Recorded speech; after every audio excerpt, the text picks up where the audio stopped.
tadi kan sudah dibuka Mbak Widya, saya diberi waktu untuk mengisi FDS nih Bu, tentang PHBS, perilaku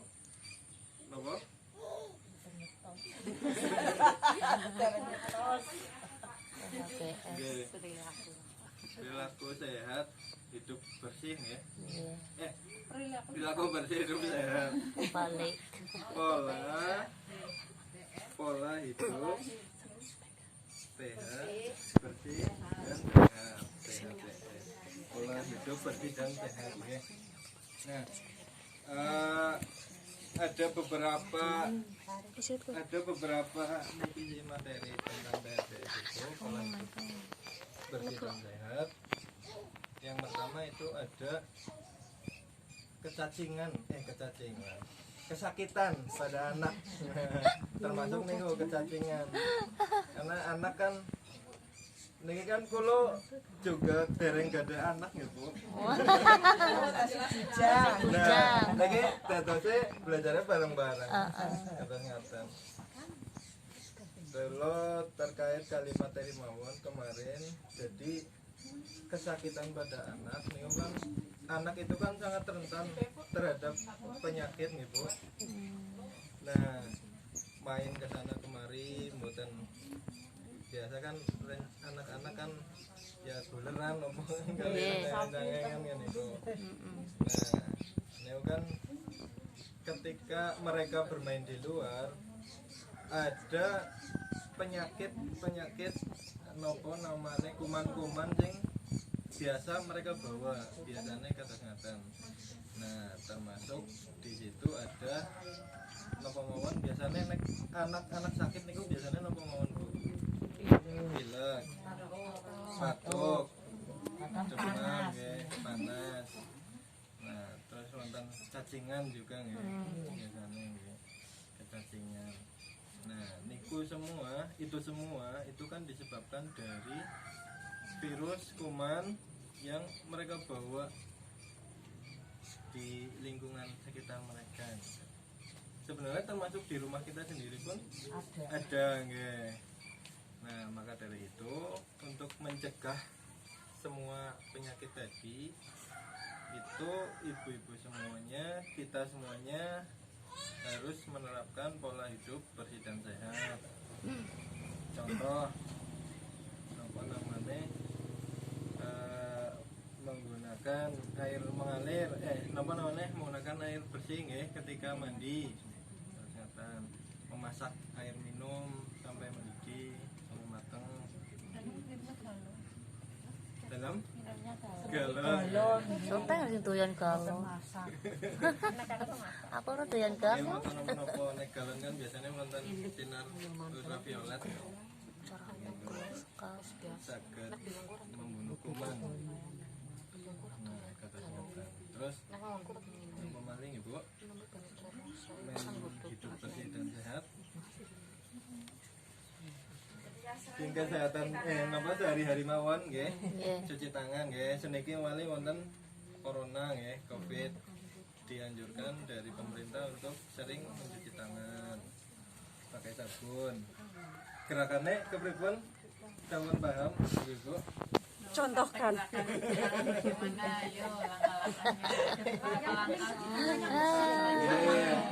Ya, praktekkan coba ini Mas Omen mau praktek. wonten yang saged praktek mboten? Ada yang sudah bisa. Kula dicontoni niki. Nggih. Sebenarnya sih kalau cuci tangan itu kan yang penting semua permukaan kena ya. Ya, sela-selanya. Nggih, baik kuku, terus sela-sela mriki, telapak tangan, kuku, ujung, pokoknya semuanya kena. Harus dengan air mengalir dan sabun. Karena ya niku corona niku sebenarnya gampang matine Bu, nek kenging zat-zat kados napa sabun dan sebagainya. Itu sebenarnya gampang. Begitu.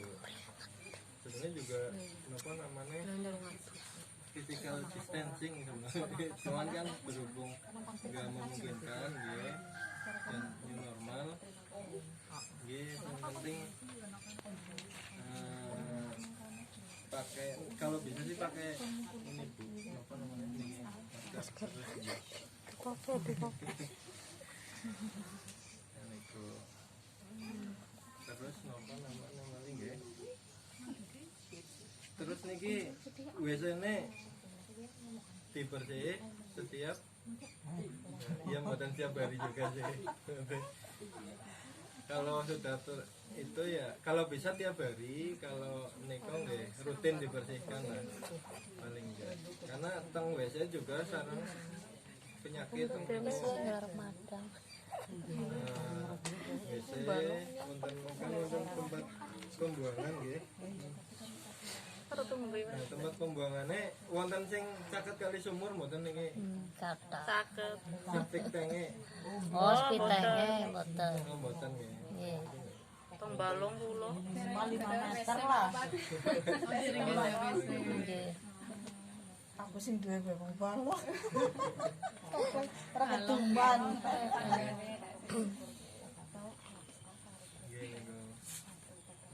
Nek gadah WC minimal nggih 5 sampai 10 meter lah dari sumur. Karena niku saged mencemari sumur ini masalahnya. Anu air meresap. Nggih.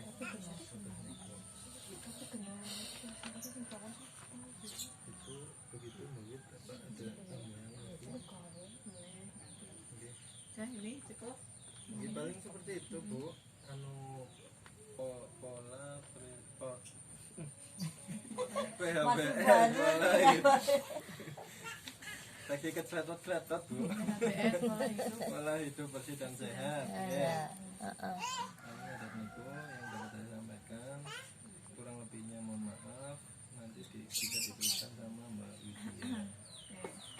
Baik, Ibu, tadi sudah disampaikan oleh Mas Omen begitu jelas. Saya menambahkan sedikit bahwa terkait dengan PHBS Bu.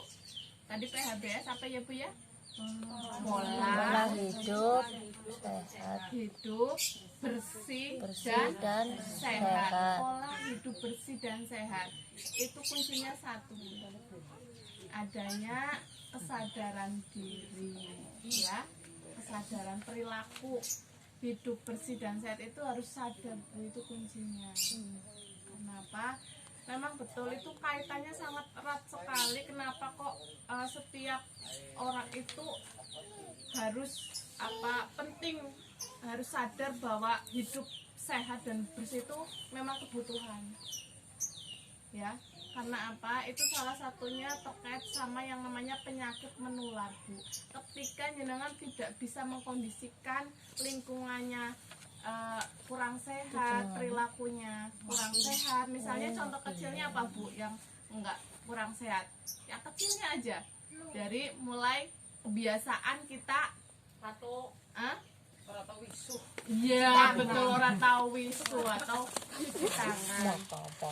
Kalau misalnya kurang, misalnya nih ya mau makan nih vlog nggak cuci tangan, ya kepenak sih langsung ya vlog ya, enak tambah gizi gitu ya. Nah itu nanti tolong itu Bu lebih dikurangi lagi, atau kebiasaan-kebiasaan yang kurang baik coba dihindari. Karena apa? Itu kalau kita bahas di sini sekarang kan kaitannya sama penyakit menular, itu kaitannya sama gizi anak. Jadi ketika anak sering sakit Bu, jangan mungkin di sini ada anak yang kadang-kadang sering sakit ya Bu ya. Sakit pada anak biasanya jenengan sakitnya apa aja pada anak kecil? Demam, apalagi batuk, pilek, apalagi Bu? Gatel, betul, apalagi Bu? Saya nggak bilang gitu loh Bu. Sakit gigi. Nah, iya, itu penyakit itu dimungkinkan karena kita perilaku hidupnya kurang bersih dan kurang sehat. Gitu. Jadi ketika misalnya anak sering sakit, itu sangat berpengaruh pada kekebalan diri anak dan gizi anak. Jadi ketika anak sering sakit, itu anak dimungkinkan akan mengalami gangguan pertumbuhan dan perkembangan anak. Yang tadinya asupan makanan yang masuk ke anak itu untuk tumbuh kembang anak, karena anak mengalami sakit yang sering, itu bukan asupan gizinya selain biasanya makan satu piring habis, itu anak nanti kadang-kadang cuma sepelokan, 2 pelokan, lah bu ya nggak kayak gitu bu, malas makan ya nggak. Nah itu pada asupan gizi yang masuk ke anak, kalau anak sakit itu yang seharusnya digunakan untuk apa bu?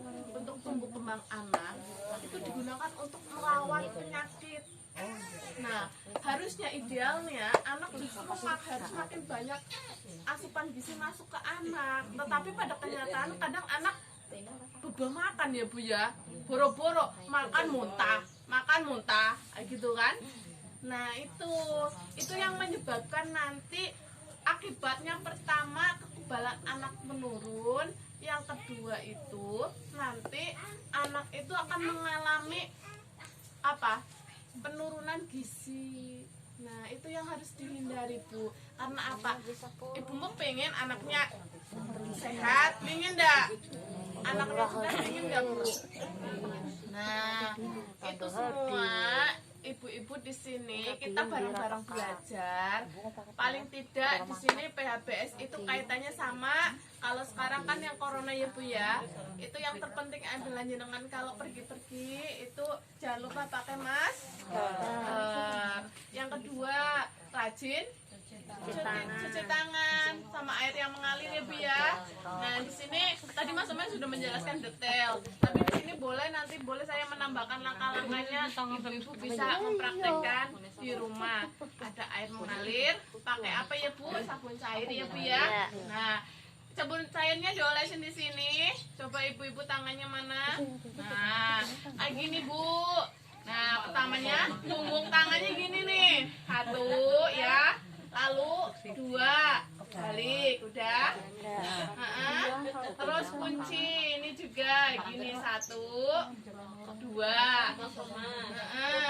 Terus ini 1 2 ya. Nah ini di sini. Nah ini juga sama. Jadi terakhir gini. Lalu dibersihkan. Ya itu jangan lupa pakai sabun. Lalu berikutnya jaga jarak bu.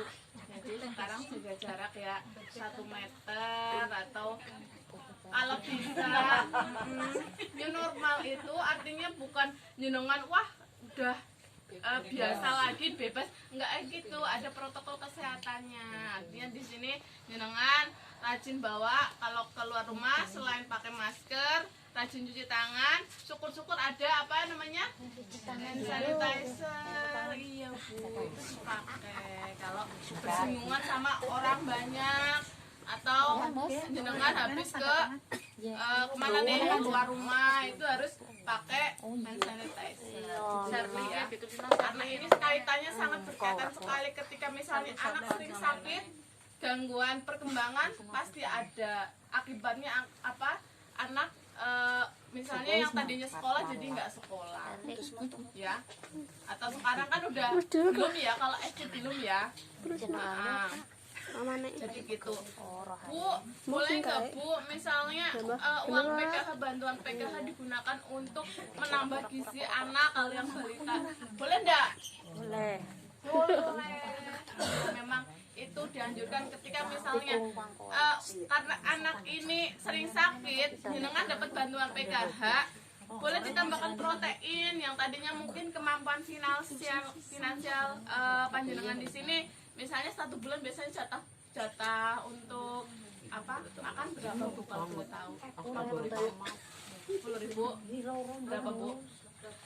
Setiap hari untuk masak kan biasanya jatah. Yora mesti 50.000.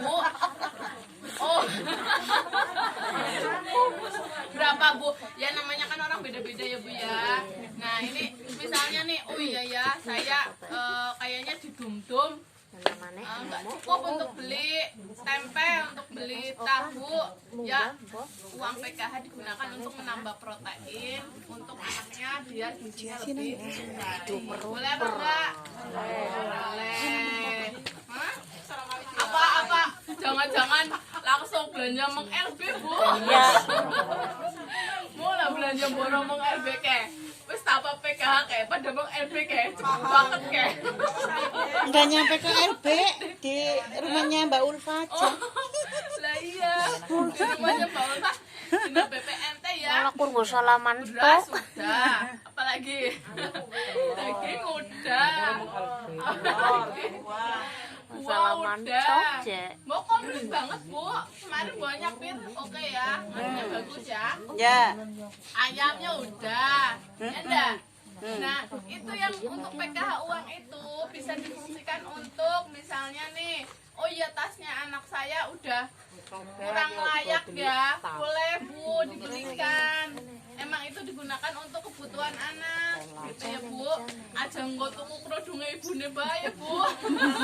Benar kerudungnya cuma Tangannya baru beli kerudung baru, beli gamis baru, pengen Model, lumayan ini model, 500.000 beli. Nah jangan gitu ya Bu.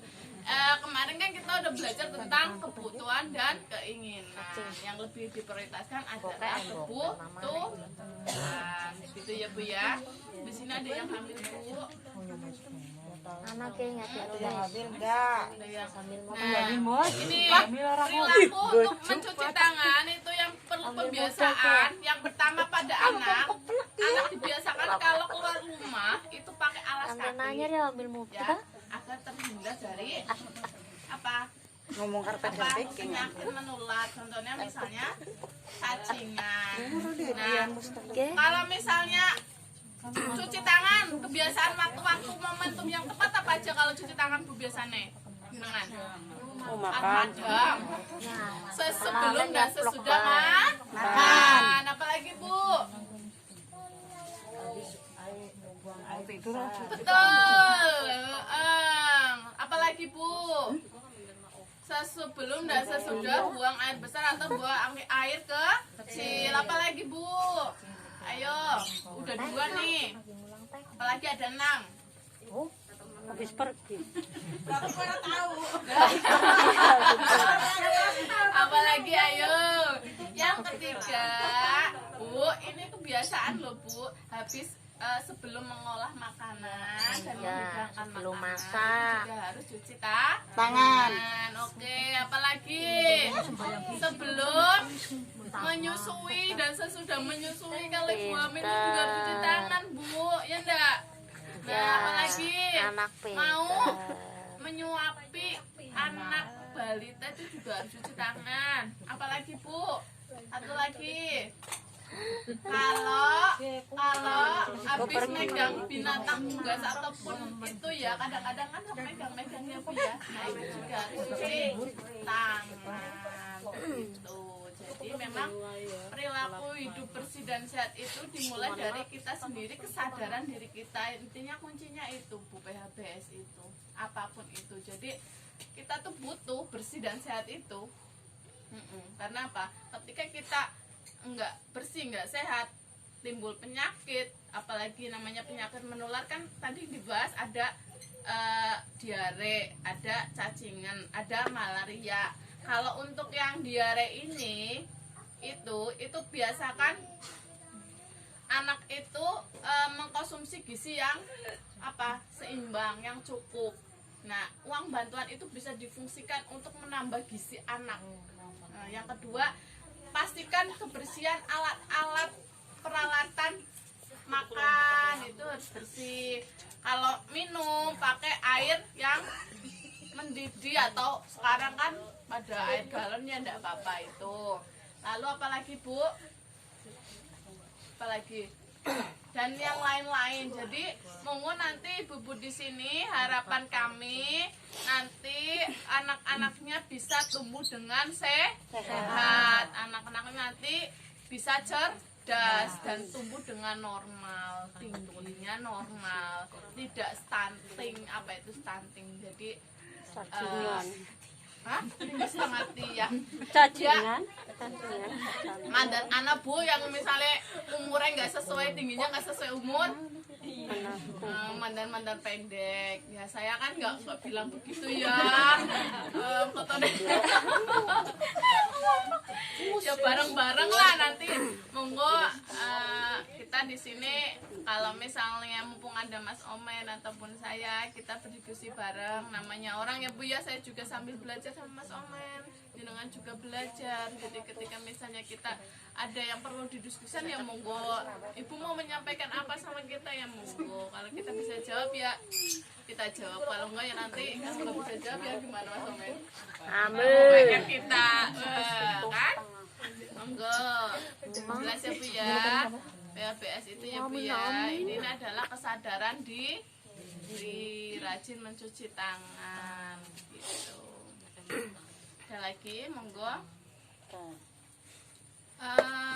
Tambahan nanti kan ketuanya atau pendampingnya nanti Mas Omen. Dengan nanti data-data yang kita butuhkan sudah dibawa ya Bu ya. Ya. Sudah ya. Dah. Ada yang belum. Itu mau ke kelanjutan yang dulu Oh yang anu jenjang itu ya, yang beda jenjang ya. SMP lah. Yang mau masuk ke negeri kan katanya tanggal 1 katanya. Masuk lanjutan kan belum ada. Apa-apa. Nanti sudah keterangan dari sekolah yang menyatakan bahwa anak terdaftar di sekolah A. Ya kan Sekolah itu ya. Makanannya warta kono. Di sini ada yang lulus SMA udah. Dah. Siapa anaknya siapa? Nih. Satu. Mana ini? Paling ini di abseni satu-satu. Ya nanti. Jenengan anaknya jenengan Bu. Iya. Ada komponen lain enggak? Ada satu. Yang lulus SMA dulu SMA-nya mana? Muhammadiyah. Ada rencana untuk anu kuliah? Enggak. Kerja. Biayanya Kerja. Daftar kerja. Nggak ada biaya pula. Tapi anaknya pengen kuliah enggak? Iya. Kepengen sih.